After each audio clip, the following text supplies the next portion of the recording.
Thank everybody for being with us today. And once again, I want to thank the remarkable team that we have working with us that help Texas respond to aid their fellow Texans in harm's way during a time such as a hurricane. Let me give you a timeline of what we're dealing with and then make some very important update points. Our best assessments as we stand right now is that the hurricane is going to be quite severe, very powerful winds with a strong impact that I'll tell you more about shortly. The key, however, that I want to make right now is that for the areas in southeast Texas that will be closest to the point where the hurricane will come across the shoreline, people still have only about 5 hours to evacuate. There have been reports from local county judges as well as other local officials raising concern. Regions where the hurricane may be coming across the shore about the number of people who have not yet evacuated. And the concern is that maybe the people in those areas are not fully aware about the severe danger that people are facing where the hurricane will come across the shoreline. We anticipate the onset of the tropical storm force winds to hit Texas around 7 p.m. tonight, and then landfall of Laura should occur around 1 a.m. tonight, and people in that area will be dealing with the ravages of that storm for about a few more hours, but we do anticipate the storm being out of Texas by tomorrow night. Beginning about 9 a.m. tomorrow morning, we will begin the process of going in and going through rescues. But it's important for people to know that from about 7 p.m. tonight until about 9 a.m. in the morning, it will be a little bit of a lockdown time period for the ability of rescuers and aiders to get in and to provide support for anybody in the local regions. And so we urge everybody who may be in harm's way to take these few last hours to get out of harm's way. And it may only be a day or two that you are required to be out of harm's way. But because of the power of this storm, if you are unable or do not get out of harm's way, the reality is for almost a 24-hour time period, there will be ability for rescuers or aiders to get in and assist you in any way. So as I said, we do expect landfall around midnight. This has been categorized repeatedly as an unsurvivable storm surge where it will be hitting. And that storm surge will continue inland for about 30 miles. We do expect tropical storm winds to begin around 7 or 8 p.m. tonight and gathering as it continues through Texas. The winds will begin in Jefferson and Orange County areas. And then, as I said before, that we anticipate the hurricane coming across shore around midnight and expect Category 4 storm moving through Texas. Understand this, and that is that people will see a cone area of where the hurricane cone is expected to move through Texas and Louisiana.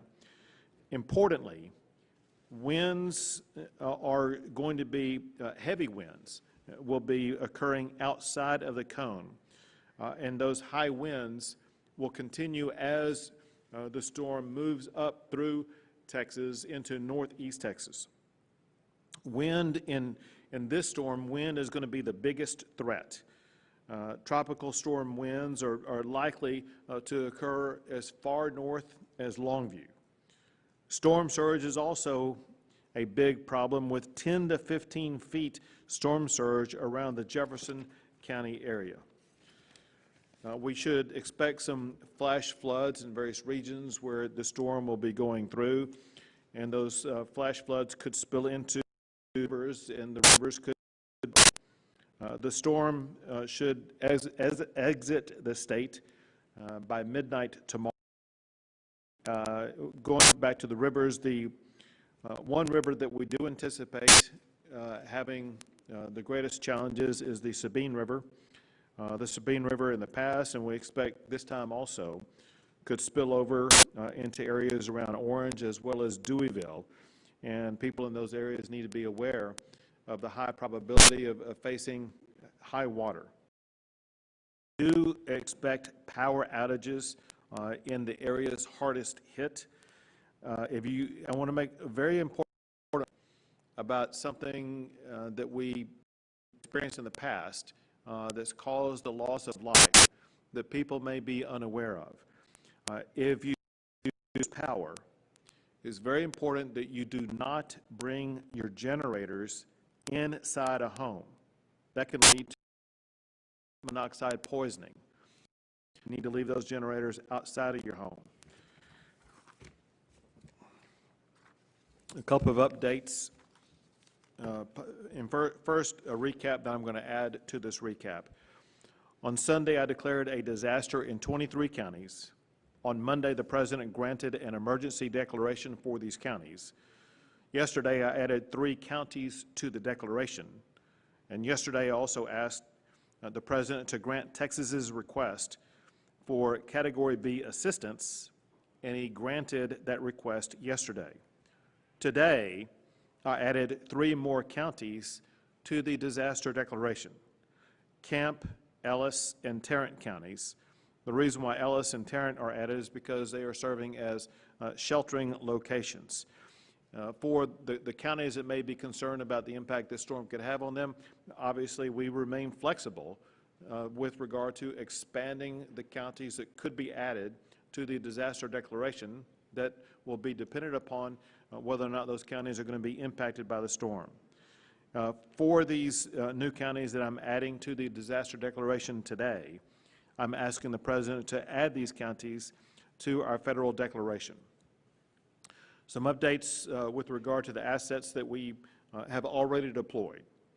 We've already deployed 400 buses, 38 aircraft, 82 boats, 202 high-profile vehicles, and 60 ambulances, with an additional 75-plus paratransit vehicles that have been ordered that will be available to be provided to assist in the movement of people. We have more than 5,000 people that are already sheltered, and we are prepared to take in many more as we continue to encourage everybody to evacuate from regions that could be the greatest impacted by the hurricane. We're already preparing for the recovery. So the update on the Disaster Recovery Task Force is this. The Texas Division of Emergency Management Recovery personnel are in place for deployment post-landfall.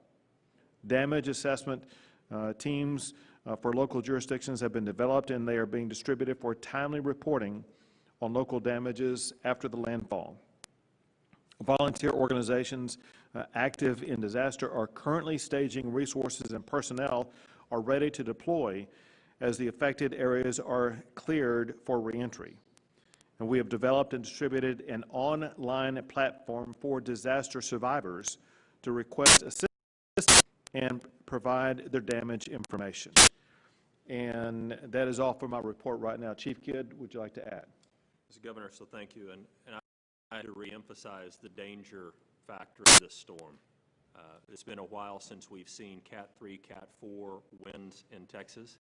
You know what that does. Power restoration, Governor, will be longer in what we'd normally expect because of the high winds. You said yesterday that this is not a Harvey storm. We completely agree with that. The rainfall will be different, but the winds will be very important for us to watch. Even though more people lose their lives during surge or flood events, in this event, I'm really worried about the wind just as you are. Our rescue personnel are available. They will be hunkered down through the hours of the storm. I know that they will risk their lives to get out there. My urge and plea with Texans is, if you have a chance to evacuate now, please do so. Very good. We'll take some questions. Governor, here shortly after you announced that the code was used as a transitional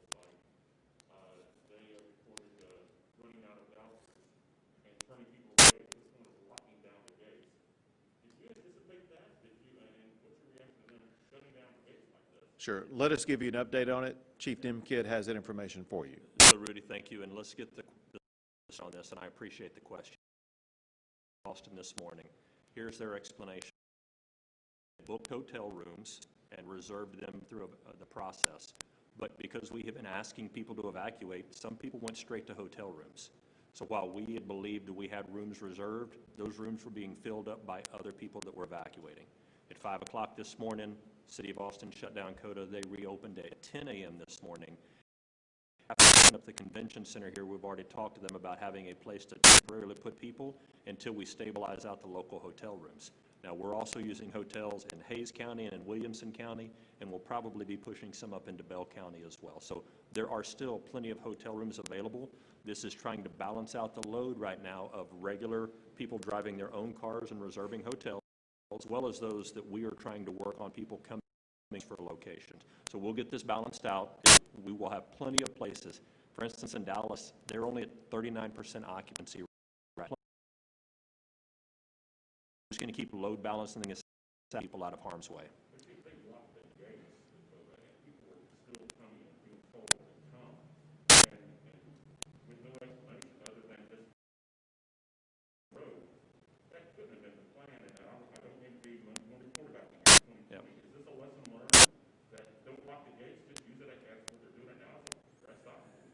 Yeah, and Rudy, and we'll keep talking to them for the decisions that they made, and they've been great partners to us. We're not going to bash the partners right now.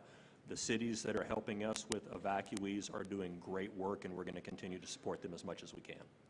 Thank you. This actually, I consider to be a good guard, and that is what this means, is there has been a large number of people who decided on their own the need to evacuate, and they did get out of harm's way. The math behind this is it means there are more people way. Go ahead. Are we going to see contraflow traffic? If so, when? Sure. Chief. So contraflow takes about 42 hours to set up. Whenever we think about the getting people off of roads, reversing traffic, setting up law enforcement, and so the window for contraflow has closed. We're too close to the storm for that. Now, we service roads. We've got aircraft that are flying, checking for checkpoints right now, people elections, but at this point, the window for contraflow has closed. Do you plan to be anywhere near Dennis tomorrow, or is your schedule kind of? Could I get you to repeat? I missed the first part of the question. Do you plan to be surveying the damage tomorrow, or are your plans in flux? We will be surveying the damage as quickly as possible. And we do not want to get in the way of those who are either in danger or those who are providing immediate rescue. And so the timing of my visiting the areas that were hardest hit will depend upon facts on the ground.